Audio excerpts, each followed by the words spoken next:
Hello everyone and welcome to Whisky Wars. For today's episode of the NeckPour, we've got my first ever independent bottling, and that is from Signatory Vintage. This is a 14-year-old Speyside whisky that's bottled at 48.2% ABV. It's natural colour, non-chill filtered, and it's been finished in first and second fill Oloroso sherry casks. So it's going to be a bit of a sherry bomb, that's what I'm expecting anyway. And it's called the Speyside 14 M in brackets, which I'd imagine is Macallan. And this is small batch edition 16. And actually, and rather annoyingly, this whiskey it's sold out, but don't worry for you guys, but I'm a little bit annoyed. Today, as of recording this, so you might know when today is, when it's actually been posted, they have dropped the exact same bottling, but 15 years of age. And I thought, surely there's a difference. Nope, same proof, 48.2%, which is pretty exact. First and second fill Oloroso sherry casks, I believe it's the same in the 15 year. And it's Speyside M. The only difference is, it's a year older, and it's the same price. So if you like the sound of this, I really would pick up that one up. But anyway, I'm not going to, obviously. Let's crack this open. Pretty happy. I always veered away from independent bottlings, not because I don't think they're any good, but purely because I want my collection to be mainly core range products so that people can look back on my videos over the years. I want to review whiskies that you guys can buy quite easily. And I also like the idea of having a whiskey, enjoying it, and just knowing you can go to the shops and pick them back up. That's not the case with independent bottlings. And they are on a small scale as well. But I have to be honest, Signatory Vintage is changing my perception quite strongly and quickly due to the price of these whiskies.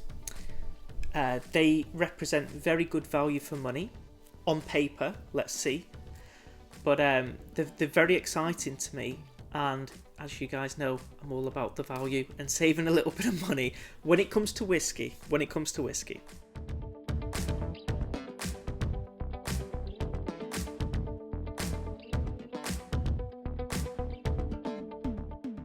Have actually recently, guys, and this is going to be a whiskey war as soon as I give this one time to open up, because I have a similar whiskey. Actually, it would have been better if I'd have got today's release instead of this one, because this one's also a 15-year-old Speyside, which is the Speyburn 15, and that's also a sherry bomb, just at 46%, so only 2.2% in ABV lower, but a year older. I thought it'd be an interesting review to do.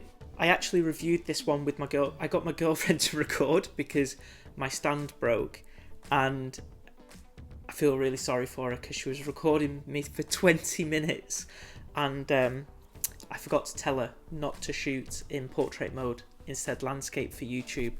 So I don't know whether I'm going to post that one because it'll just be a thin strip on your screen. So I don't want to waste your guys' time and give you a little strip instead of the full screen experience. So I actually did just a short 2-minute clip just covering what I spoke about in the review on my Instagram, if you want to check that out, because I don't think I'll put it on YouTube. But an in-depth review will be coming when this has had a chance to open up, and then this whiskey war will, so you'll still see my thoughts on the Speyburn 15. But yeah, that was my bad. Okay, here we go. Macallan 14. I'm going to call it Macallan 14. Don't sue me. Allegedly. There we go.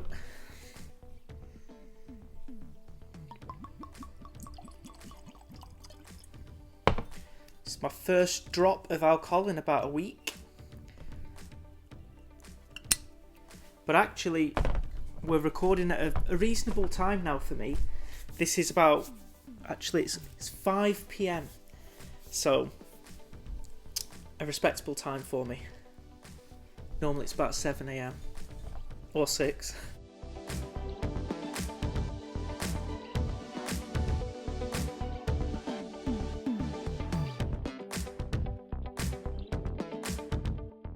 Okay, that first hit, you probably saw my face go really serious. Real expression. The first smell of that was perfect. This is what I'm looking for in a sherry bomb, definitely. Okay, so what's that nose? Explain it well. Okay, I would say it's prunes, prune juice, with orange peel, black currant, and some sort of candied red fruit, like a strawberry or raspberry candy. And I don't know about you guys, but when I think of a sherry bomb, that's what I want. I don't really want too many. So my personal palate when it comes to a sherry bomb is I want something that is going to be soft, sweet, and just rich, dark fruits, and not much else. I don't really want spice. And just as I said the word spice, I got blasted with a little bit of spice, but initially that was just soft fruits, and that's all I want when I think of this whiskey. A sherry bomb. A little bit of like a woody element just came through there on the spice, but it's not strong. It didn't put me off, like a sandalwood. A little bit creamy though. So yeah, sandalwood. Some figs. I'm liking this. I don't know whether to say it's complex. I have named quite a few different fruits though, but they're all in a similar family. This is exciting. Okay guys, I'm just going to dig straight into the taste. But before we do, if you'd be so kind as to hit the like button and that subscribe button, that would be much, much appreciated. Yeah, figs and orange peels now becoming a little bit stronger.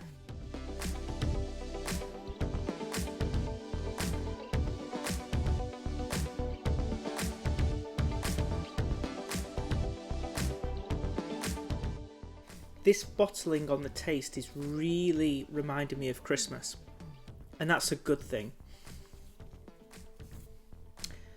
It's kind of like when you have mulled wine or you have oranges and you stick cloves inside.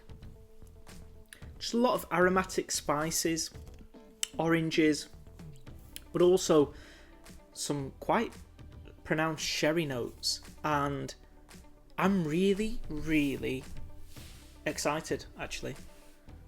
A little bit of spice on the taste, more than the nose, but that was my first sip in a week at 48%, so let's just go back in again. Okay, that wasn't actually the best second sip. It was a little bit worse than my first sip. A little bit more bitter. The finish is really long on this whiskey, but a little bit more bitter and a little bit sharper than the first sip. And this is actually my first ever macallan, allegedly. Got a little bit worse. Still, again, similar to that second sip on the third sip. That bitterness is coming through. It could just be that this needs some time to open up. The nose, I can't get over the nose. The nose actually, guys, it's reminding me of Redbreast. I think the Lustau Redbreast is what it's. Well, actually, it's Oloroso Sherry Cask, isn't it? So I've just done the math in my head. A little bit more complicated than that. The note really that I'm picking out is, I always say it in Redbreast, there's figs. It's a really jammy prune note, and I love that in Redbreast. And it's thick and it's creamy and it's sweet, and I just love it. This doesn't really have the same creamy nature, but it has a really similar prune and fig note, and I just adore that note. I really do. Quite a complex amount of baking spice on the taste. The nose is clearly my love right now. In fact, I would give the nose a 9.5 out of 10. I really, for a sherry bomb, it's giving me exactly what I want. The taste, it's a lot more of a degraded experience, but more of a complex one. you really get that blast of aromatic spices. I don't want to just say bacon. It's a little bit woody, but it's not too woody, but there is spice in this whiskey, but there's a bitterness that hits it, and it kind of just falls a bit. I'm hoping that is just due to it being a NeckPour, which could very, very well be the case. So I'm just going to say potential right now for the taste, because initially you do get good flavour on the taste, and then it just stops and changes. From my experience, that could be just NeckPour reasoning, really. But I won't sit here and say the taste is as good as the nose, because that would just be a lie. The nose is just heavenly. I just, yes. So price, I think I mentioned it early in the video, £55 online, pretty much everywhere, which is really cool. There's not many disparity in prices. This is not going to be a whiskey where you wait around for a sale or you have to shop around and go to different places. They are pretty consistent. I have noticed from about 5 websites that I've got open at the minute, they do vary in price, but usually around £3. £1 here, £2 there, £3. Never anything more. So you're talking around that £55 figure. Really happy with the purchase. A little bit disappointed with the taste. So let it oxidise, and hopefully this is going to be a lot better. But I have to say, I'm pretty impressed and I'm pretty happy. The nose is incredible, and if I just give it time, I believe the taste will add more of those elements from the nose, and I'm just really excited to try that. I really, really am. So yeah, overall, first ever independent bottling, really happy. I can't tell you guys to race out to the shops and get it just because of that taste isn't hitting right now. But do stay tuned, make sure you subscribe to the channel, because this review will be coming out in the coming months. And also, I will be doing a whiskey war with the Speyburn 15 with it. And I can already tell you they are a little bit, well, actually quite different on the taste. Which I find is really interesting, because I bought that whiskey for a similar reason, and you don't get that same experience. Okay guys, thank you so much for watching this episode of the NeckPour. This was the Macallan 14. Please like and subscribe to the channel, and I hope to see you all for the next Whiskey War.